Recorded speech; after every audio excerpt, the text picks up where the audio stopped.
From the BBC World Service, in association with ABC and Akashvani, this is Stumped. Hello and welcome to Stumped, your intercontinental hit of news, features and debate from the quirky world of cricket. I'm Alison Mitchell in London, where a heatwave is about to kick in as I start to hit the road to cover England women against New Zealand and then India in T20 internationals. So things hotting up ahead of the T20 World Cup in more ways than one. Yes, Ali, it's Stu Maxwell here. I'm up at the Central Coast, about an hour and a half from Sydney. As you can see, there's a little bit of the beach behind me on those old photos that are on the wall. But as far as cricket's concerned, brouhaha, BBL, that goes on and on and on. And Pat Cummins has given us some reason to be optimistic about him because he's saying he wants to play all tests for Australia. No talk of going off to some other T20 tournament instead of Test cricket. So potentially that's very good news now that he's over his back issues.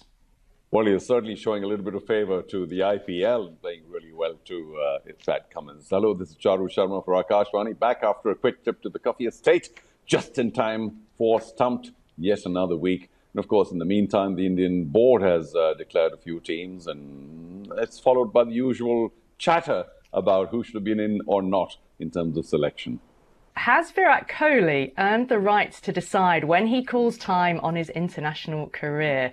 He's done a big sit-down interview for the RCB podcast, his IPL team, where he's suggested that he won't play in the 2027 Cricket World Cup if he needs to prove his worth to the team.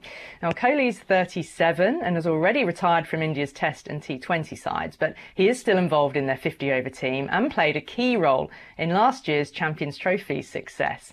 He's said, if I can add value to the environment that I'm a part of and the environment feels like I can add value, I'll be seen. He went on to say, if I'm made to feel like I need to prove my worth and my value, I'm not in that space.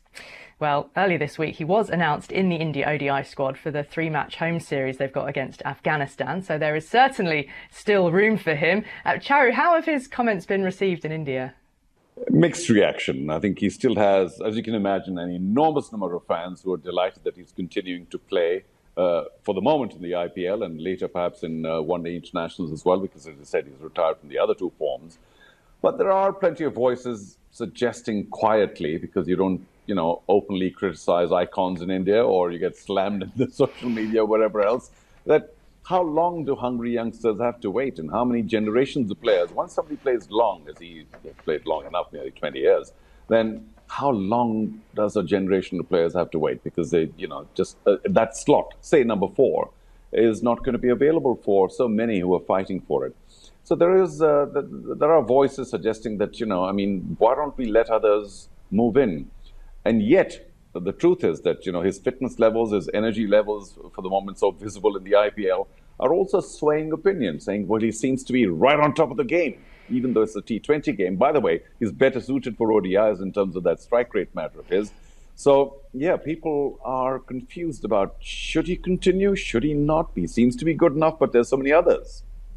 Well, that's it. But, you mentioned his fitness, and he is a hard worker, make no mistake. He is 100% dedicated.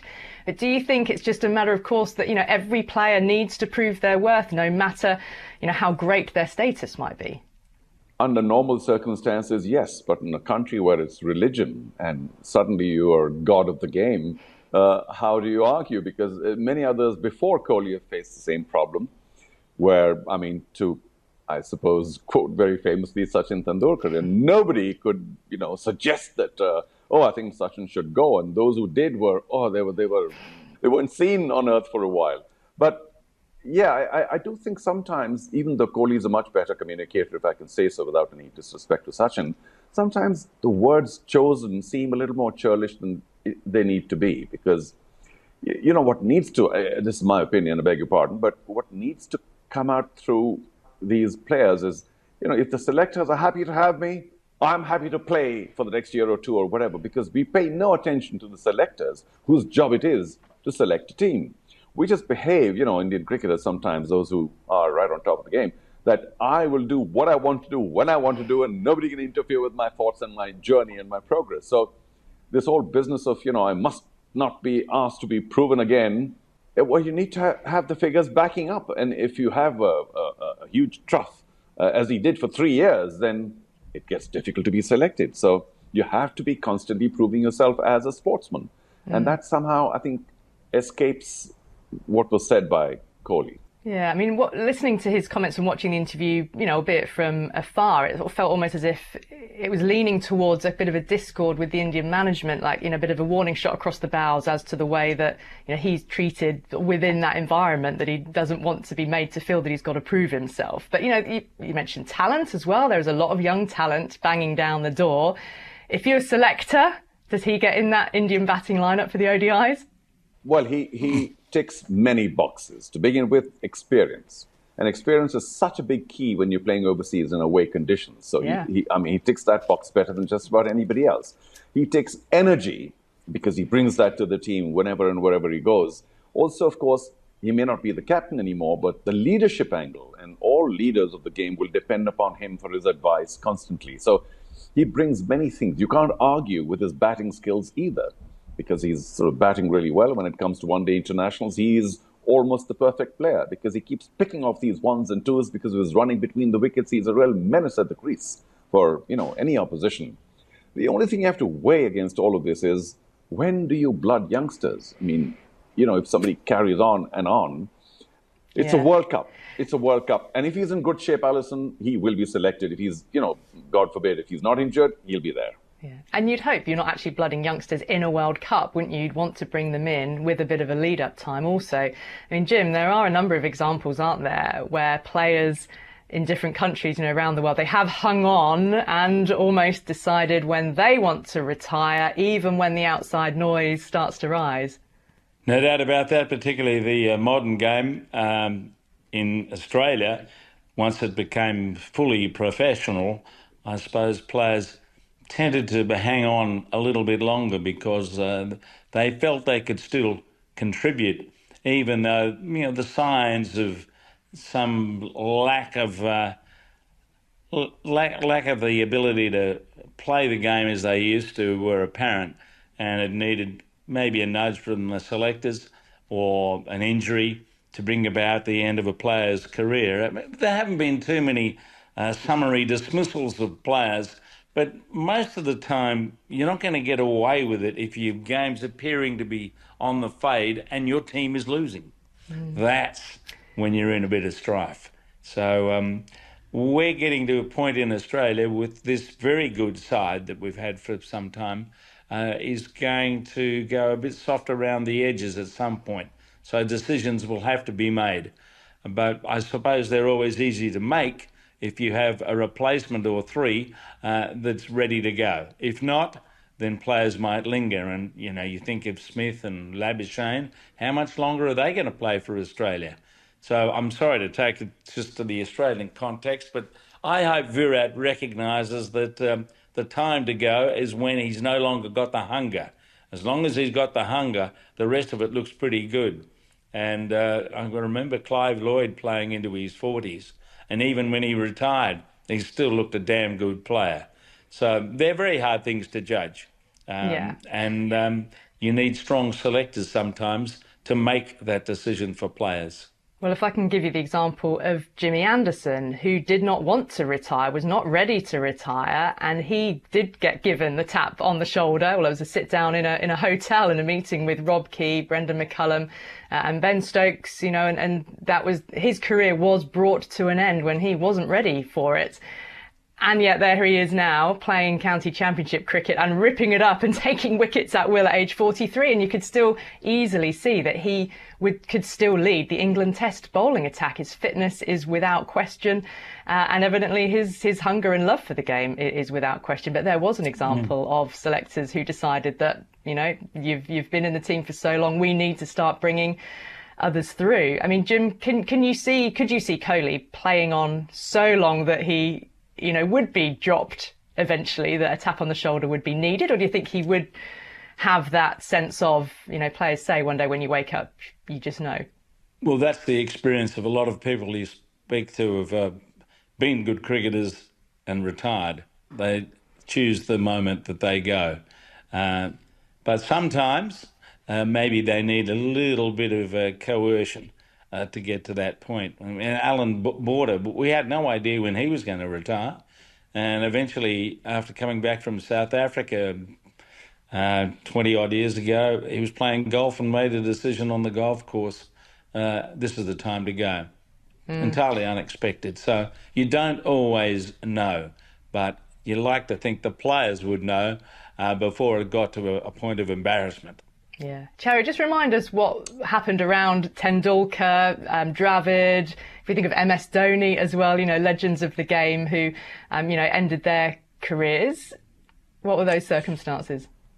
Well, I mean, most famously, of course, Sachin Tendulkar, who was searching, and all his fans along with him were searching for that 100th. Yes. 100th.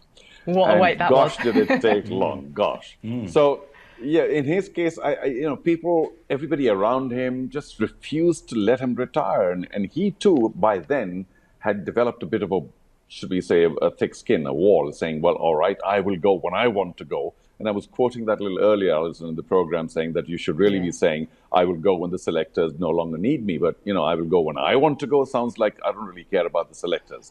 So maybe the terminology wasn't quite right. And he did stay on a lot longer than he perhaps should have, because 3 or 4 generations of cricketers who could have slotted in where he was were just left by the wayside and never played for the country because he was there for so long. But I think in Dravid's case, he probably realized that the game was getting more and more towards the T20 game, which he wasn't really suited for. So he left in a very organized fashion. And Dhoni, of course, is the ultimate maverick who left Test cricket in the middle of the series in Australia saying, enough, I'm going home. And all the rest of the forms of the game as well. He took these decisions very quickly, and he didn't really care about the fact that his fans would say, why? He just said, that's it, I don't want to play anymore. That was probably the best attitude, where you just walk away and don't let anybody else influence you. By the way, Jim, I have to very quickly mention that we always held Australia up as the epitome of being ruthless when it comes to selection.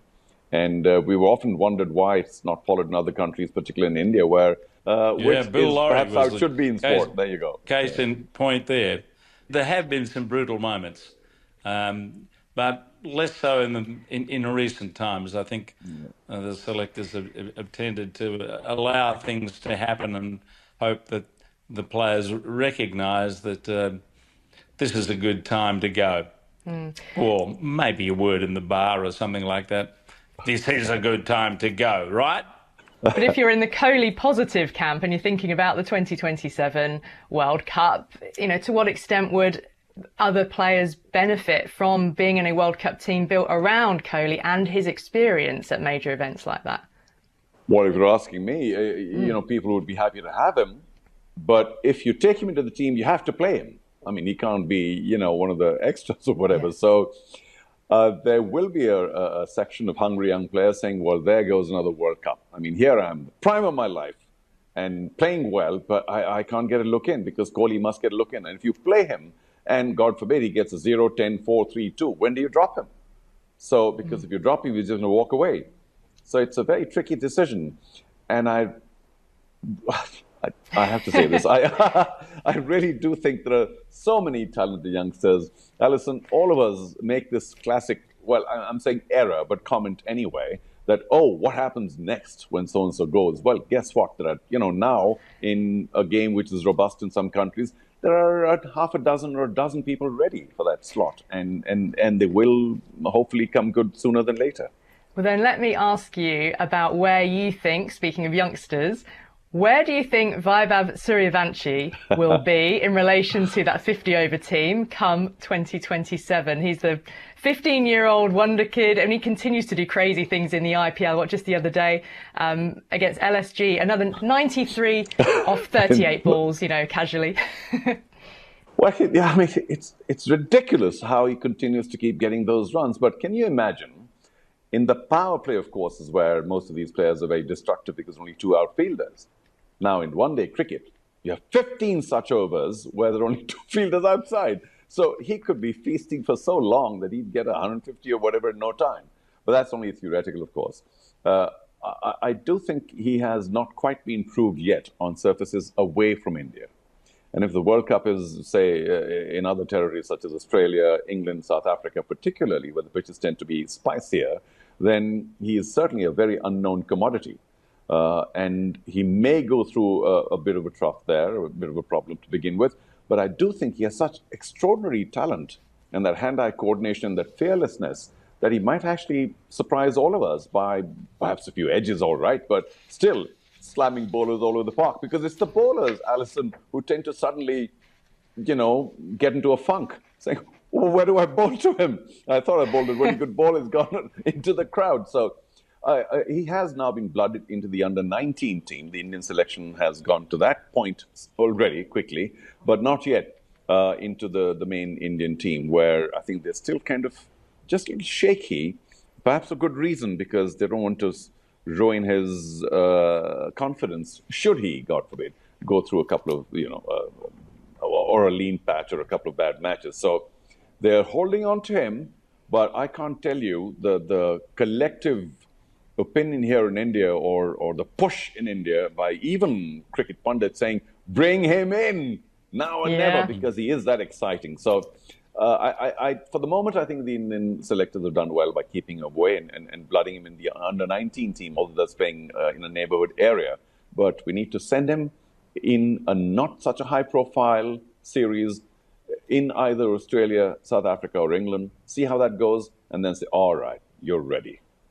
And that's going to be a fascinating journey to watch. And if you had Suryavanshi and Kohli in the same squad, same team together with a 20-year-plus age gap, that would be quite something to behold. Well, that's all we've got time for on this week's Stumped on Akashvani. Don't forget to follow us on X. We're at BBCWS Sport, and use the hashtag BBC Stumped. And check us out on YouTube as well by going to BBC World Service on YouTube. Thanks to Charu, Sharma and Jim Maxwell, and to all of you for listening. Until next time, bye-bye.